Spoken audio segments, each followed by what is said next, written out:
नमस्कार माय YouTube family. तर सिडकोच्या सोडतीला मुहूर्त मिळालेला आहे. अर्जदारांना तर एक दिलासा भेटलेला आहे, कारण सिडकोचे जे घरं होते त्यांना मुहूर्त मिळाले आहे. आता त्याची लवकरच सोडत निघणार आहे. तर काय आहे अपडेट, चला पाहूया सविस्तर माहिती. सिडको भवनातील सभागृहात 16 जुलै रोजी सकाळी 11 वाजता ही संगणकीय सोडत होणार आहे, असे सिडकोने जाहीर केले आहे.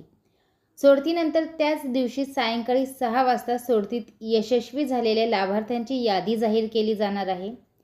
सोडतीत यशस्वी ठरलेल्या अर्जदारांना 29 जुलैला अर्जासोबत भरलेल्या अनामत रकमेचा परतावा मिळणार असल्याचेही सिडकोने स्पष्ट केले आहे.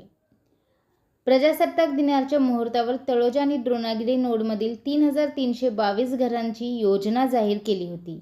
या घरांसाठी ऑनलाईन अर्ज भरण्याची अंतिम मुदत ही 16 एप्रिल होती. तर पूर्वनियोजित कार्यक्रमानुसार संगणकीय सोडत 19 एप्रिलला होणे अपेक्षित होती. लोकसभा निवडणुकीच्या आचारसंहितेमुळे 19 एप्रिलची पूर्वनियोजित सोडत ही पुढे ढकलून 7 जूनचा मुहूर्त निश्चित केला होता.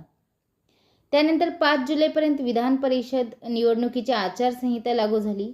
सोडत निघणे अपेक्षित होते. सध्या विधिमंडळाच्या अधिवेशनानंतर म्हणजेच 12 जुलैनंतर सोडतीचा मुहूर्त निश्चित केला जाईल, असे सिडकोच्या संबंधित विभागाकडून स्पष्ट करण्यात आले होते.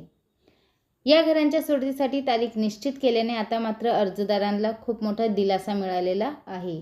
तर आता ही जी सोडत आहे ती 16 जुलै रोजी सकाळी 11 वाजता सिडको भवन सभागृहात होणार आहे, असे सिडकोने जाहीर केले. हीच महत्त्वपूर्ण अपडेट मला आपल्यापर्यंत पोहोचवायची होती. व्हिडिओ पाहिल्याबद्दल धन्यवाद. आपल्या सर्वांचे आभार.